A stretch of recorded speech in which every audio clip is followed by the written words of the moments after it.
Halo, selamat sore untuk kita semua. Kembali lagi bersama saya, Monica Susanti Minur. Saya salah satu mahasiswa dari Unika Santo Paulus Ruteng. Saya dari Prodi Keperawatan kelas 1 2020E tingkat 1.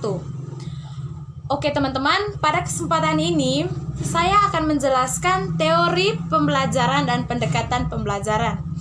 Tugas ini adalah tugas SBPT dan dosen pengampu mata kuliah ini adalah Bapak Yohanes Jangkri, Master Kesehatan.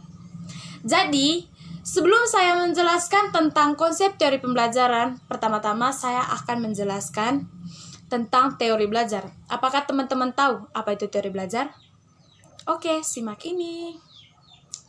Jadi, teori pembelajaran adalah merupakan suatu proses interaksi peserta didik dengan pendidik dan sumber belajar pada suatu lingkungan. Pembelajaran merupakan bantuan yang diberikan pendidik agar dapat terjadi proses pemerolehan ilmu dan pengetahuan. Jadi, teori pembelajaran juga merupakan upaya untuk mendeskripsikan bagaimana manusia belajar sehingga membantu kita semua.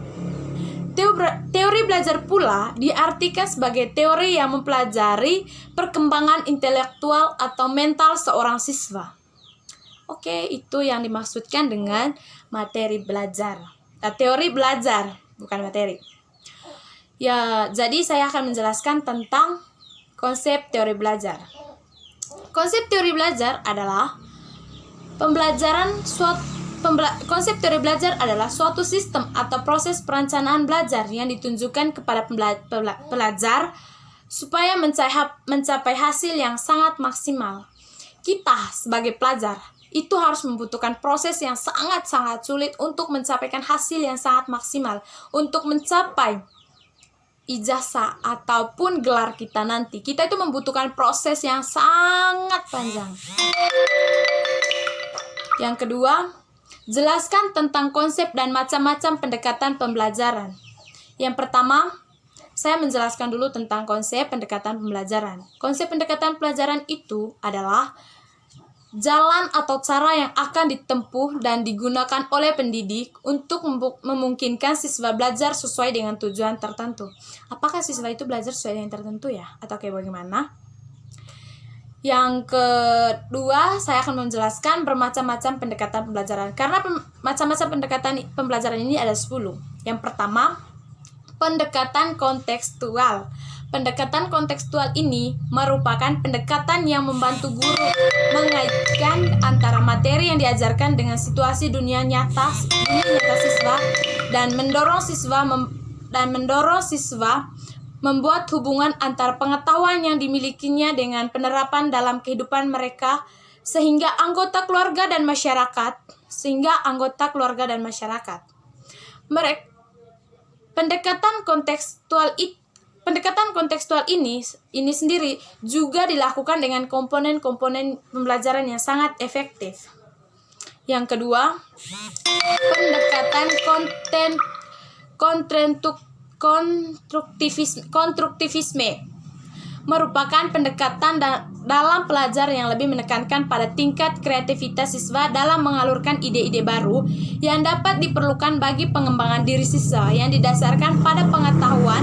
Dan pendekatan konstruktivisme ini merupakan pembelajaran yang lebih mengutamakan pengalaman langsung dan keterlibatan siswa dalam kegiatan belajar. Dan guru itu hanya sebagai pembimbing dan pengajar dalam kegiatan belajar.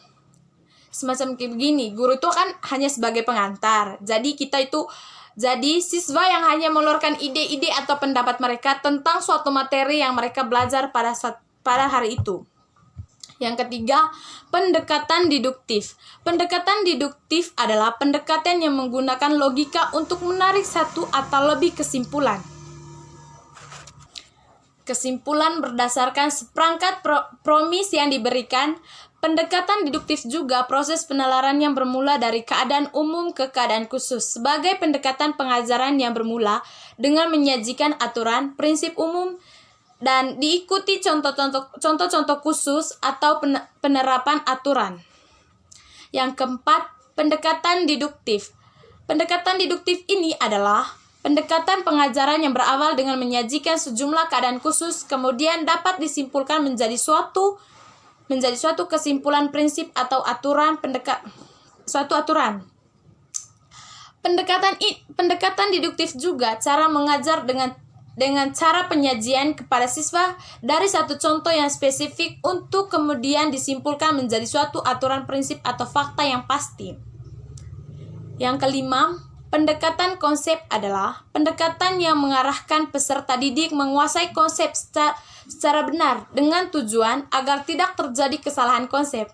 Pendekatan konsep juga merupakan suatu pendekatan pengajaran yang secara langsung menyajikan konsep tanpa memberikan kesempatan kepada siswa untuk menghayati bagaimana konsep itu diperoleh.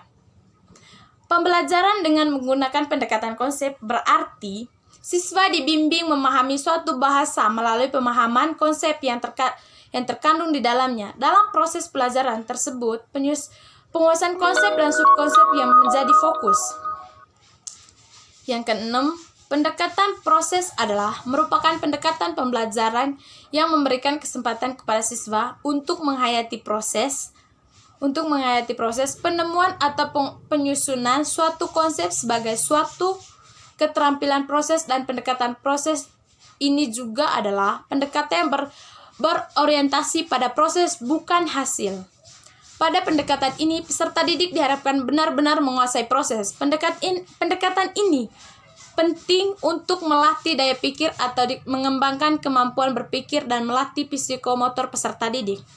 Dalam pendekatan proses ini, siswa harus betul-betul mengikuti proses. Karena untuk mendapatkan suatu nilai atau mendapatkan gelar kita nanti, kita itu membutuhkan proses yang sangat-sangat sulit.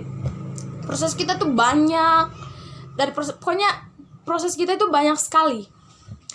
Yang ketujuh, pendekatan open adult adalah membantu mengembangkan kegiatan kreatif dan pola pikir matematik siswa melalui problem posing secara simultan.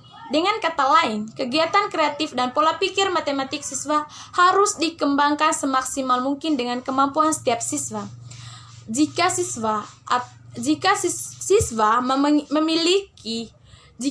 itu memiliki potensi yang sangat lebih, itu harus dikembangkan. Jangan pernah mundur. Itu harus dikembangkan agar suatu saat nanti kamu itu bisa memimpin masyarakat kecil.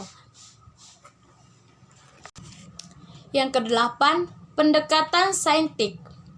Pendekatan saintik adalah proses pembelajaran yang dirancang sedemikian rupa agar peserta didik secara aktif mengonstruksi pengetahuan, keterampilan, dan daya melalui tahap mengamati, menanya, menalar, mencoba, dan membentuk jejaringan untuk semua mata pelajaran.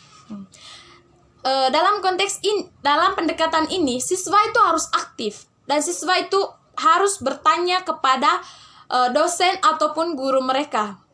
Karena jika kita tidak mengerti apa yang diajarkan, apa yang dijelaskan, bertanyalah. Jika kita tidak bertanya, maka apa yang kita tidak mengerti akan semakin kita tidak tahu. Maka bertanyalah, jangan pernah diam. Bertanya itu lebih penting loh. Yang kesembilan, pendekatan realistik adalah pendekatan pembelajaran yang menggunakan masalah sehari-hari sebagai sumber inspirasi dalam membentuk konsep, mengaplikasikan konsep-konsep tersebut.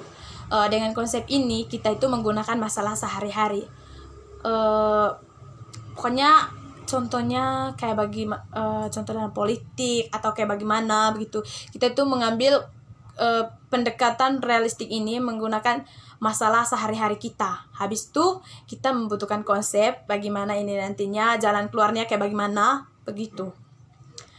Yang ke-10, pendekatan sains teknologi masyarakat atau STM adalah pendekatan konstruktivisme, yaitu peserta didik menyusun sendiri konsep-konsep dalam struktur kognitif berdasarkan apa yang mereka ketahui sehingga mereka mampu mengambil keputusan yang penting tentang masalah-masalah dalam masyarakat.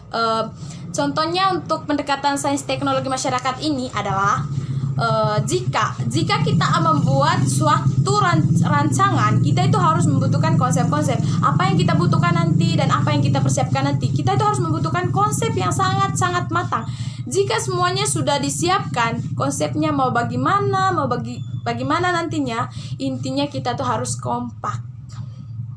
Yang ketiga, baik, saya akan menjelaskan yang ke nomor 3. Jelaskan salah satu teori belajar yang Anda ketahui. Menurut saya adalah teori belajar sosial. Teori proses belajar ini, teori proses belajar dan perilaku sosial yang mengumumkan bahwa perilaku baru dapat diperoleh dengan mengambil dan meniru orang lain. Teori ini mengembangkan teori perilaku tradisional di mana perilaku diatur semata-mata oleh pola bantuan dengan menetapkan penekanan pada peran penting dari berbagai proses internal dalam pelajaran individu.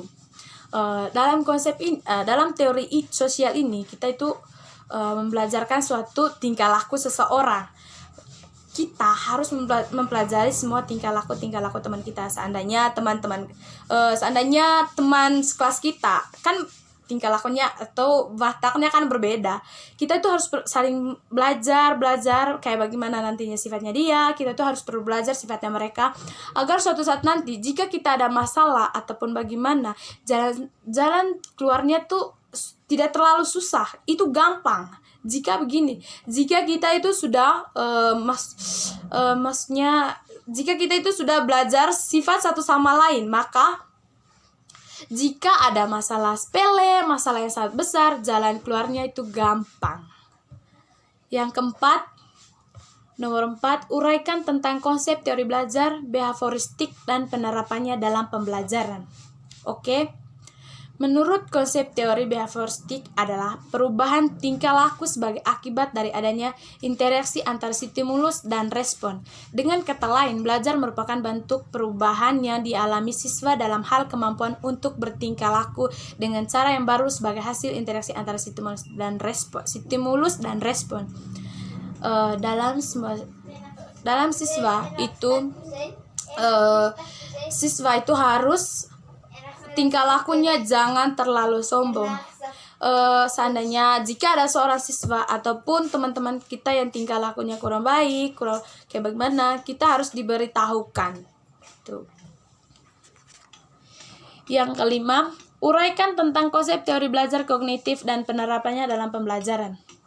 Baik, teori pembelajaran kognitif adalah teori yang menjelaskan proses pemikiran dan perbedaan kondisi mental serta pengaruh faktor internal dan eksternal dalam menghasilkan pembelajaran seseorang individu. Apabila proses kognitif bekerja normal, maka perolahan informasi dan penyimpanan pengetahuan akan bekerja dengan baik. Namun, apabila proses kognitif tidak bekerja sebagaimana mestinya, maka terjadi masalah dalam belajar. Baik, saya akan menjelaskan sedikit. Jika ada salah satu teman ataupun salah satu teman kita ataupun adik kita yang mentalnya tidak terlalu bagaimana begitu, kita tuh perlu mengajak dia ke jalan yang benar, menuntun dia, terus berlatih dia untuk berbicara agar dia tahu kayak bagaimana nantinya, supaya dia tidak pernah malu ataupun supaya mentalnya dia tuh agak bagus. Kita itu perlu tuntun dia ke jalan yang benar, terus bimbing dia dalam segala hal apapun tentang materi pelajaran. Apalagi contohnya kalau begini Kak, teman-teman kita malu untuk bertanya tentang apa yang dia tidak tahu, tapi dia malu untuk bertanya sendiri dan dia menyuruh kita, tapi kita tuh harus bilang begini, kamu yang bertanya, pokoknya kita itu harus berikan dia semangat untuk bertanya kepada siapapun. Yang keenam, menurut Anda pendekatan pembelajaran apakah yang paling cocok dengan karakter belajar Anda? Menurut saya pendekatan proses, di mana pendekatan proses ini pendekatan pembelajaran yang sangat menekankan pada proses belajar aktivitas dan kognitif peserta didik dalam memperoleh pengetahuan, keterampilan, nilai dan sikap serta menerapkan dalam kehidupan sehari-hari. Oke, saya akan menjelaskan tentang konsep pendekatan proses. Menurut pribadi saya, pendekatan proses itu kan kita itu untuk mencapai suatu hasil yang sangat bagus, menilai yang sangat maksimal, tingkah laku yang baik, kita tuh harus membutuhkan proses yang sangat-sangat sulit. Jadi kita tuh jika ada ataupun teman kita yang tingkah lakunya kayak gitu, kita tuh harus beritahu prosesnya ya agak lama untuk merubah seseorang. Terima kasih. Sebelum saya menutup ini, jangan lupa loh like, comment, subscribe saya punya channel. Oke, terima kasih.